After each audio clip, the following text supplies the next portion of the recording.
మహిళల కోసం central bank of India ఇప్పుడు మీకు అందిస్తోంది గృహ రుణం అతి తక్కువ వడ్డీ రేట్లకే ప్రత్యేక సెంటు గృహలక్ష్మి. పూర్తి వివరాలకు వెంటనే సంప్రదించండి 18003030.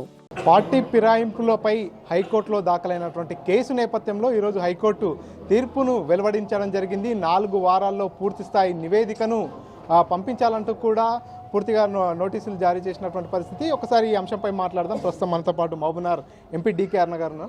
మేడం చెప్పండి, పార్టీ ఫిరాయింపులు అనేది సర్వసాధారణం అయిపోయింది. గత బీఆర్ఎస్ ప్రభుత్వం కావచ్చు, ఇప్పుడు కాంగ్రెస్ ప్రభుత్వంలో కూడా ఒక పార్టీ నుంచి గెలిచి ఇంకో పార్టీలోకి వెళ్ళడం సర్వసాధారణమైంది. దీనిపై హైకోర్టు ఇచ్చినటువంటి తీర్పును ఎట్లా చూస్తారు? హైకోర్టు ఇచ్చిన తీర్పుని స్వాగతిస్తున్నాం.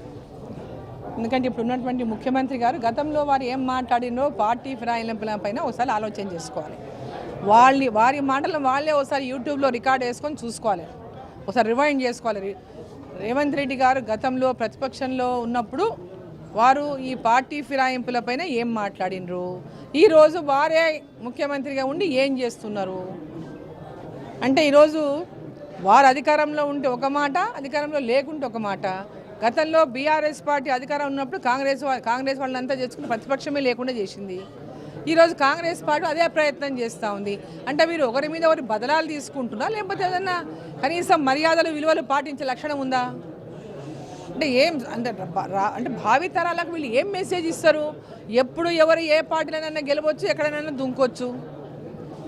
వాళ్ళు నిజంగా పార్టీలో చేర్చుకోదలుచుకుంటే వాళ్ళతో రాజీనామాలు చేయించి కాంగ్రెస్ పార్టీలో చేర్చుకోవచ్చు, తప్పులేదు. వాళ్ళను బీఆర్ఎస్ పార్టీకి ఎమ్మెల్యే సభ్యత్వానికి రాజీనామా చేపియండి, దాని తర్వాత మీ పార్టీలో చేర్పించుకోండి. ఎవరైనా కానీ ఏ పార్టీ వారని చేర్చుకుంటే ఫస్ట్ సభ్యత్వానికి వారి యొక్క ఎమ్మెల్యే సభ్యత్వానికి రాజీనామా చేయాలా.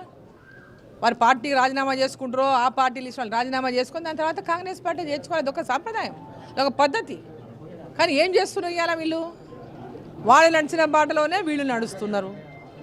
ఇప్పుడు నాగేందర్ గారు గతంలో ఎక్కడి నుంచి ఎక్కడ పోయింది, ఎక్కడి నుంచి ఎక్కడ అందరూ తెలియదు, ఏం లేదు. ఇక్కడ ఒక పార్టీలో ఎమ్మెల్యేగా ఉండి ఇంకొక పార్టీ నుంచి ఎంపీగా పోటీ చేసిండ్రు. ఇది మరీ దారుణం, చాలా దారుణమైనటువంటి పరిస్థితి ఇది. సో ఇవన్నీ కూడా విలువలు లేనటువంటి రాజకీయాలను చూస్తేనే ఇవాళ ప్రజలకు నాయకులు అంటే విలువ లేకుండా పోతున్నది. కొందరు చేసినటువంటి కార్యక్రమాల వల్ల, కొందరు చేసినటువంటి ఇటువంటి చర్యల వల్ల రాజకీయాల్లో విలువలున్న వాళ్ళకు కూడా విలువ లేనటువంటి పరిస్థితి ప్రజల నుంచి ఎదురవుతూ ఉంది. ఫైనల్గా ఎటువంటి నిర్ణయం తీసుకుంటే బాగుంటుంది? ఇప్పటికే చాలామంది హైకోర్టును ఆశ్రయించడం జరిగింది. ఎవరైతే పార్టీ ఫిరాయించిన వారిపై అనర్హత వేటు వేయాలంటూ కూడా వారు హైకోర్టును ఆశ్రయించారు. ఎటువంటి తీర్పు వస్తే బాగుంటుంది? ఎటువంటి చర్యలు తీసుకుంటే బాగుంటుంది? ఖచ్చితంగా వాళ్ళు అనర్హత పైన వేటు వేయాల్సిందే. వాళ్ళు ఒక పార్టీలో గెలిచి ఇంకొక పార్టీలో పోటీ చేయడం అనేది చాలా పెద్ద పొరపాటు. అదేవిధంగా ఒక పార్టీలో గెలిచి ఇంకో పార్టీలో పోయి చేరడం అనేది కూడా పొరపాటు.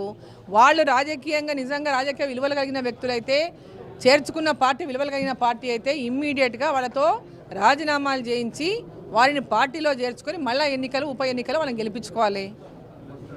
అదే సరైన నిర్ణయం. సో మొత్తానికైతే పార్టీ ఫిరాయింపులు చేసిన వారిపై ఖచ్చితంగా అనర్హత వేటు వేయాల్సిందే. దానివల్ల రాజకీయంగా పూర్తిగా విలువలు కోల్పోయే పరిస్థితి దాపరించింది. కాబట్టి ఈ అంశంపై పూర్తిగా లోతుగా దర్యాప్తు చేయాలి. పార్టీ ఫిరాయింపు చేసిన ఎమ్మెల్యేలపై అనర్హత వేటు వేయాలంటూ డీకే అరుణ డిమాండ్ చేస్తున్నటువంటి పరిస్థితి. పర్సన్ నర్సింగ్ రెడ్డితో మణికంఠ, RTV, మహబూబ్నగర్.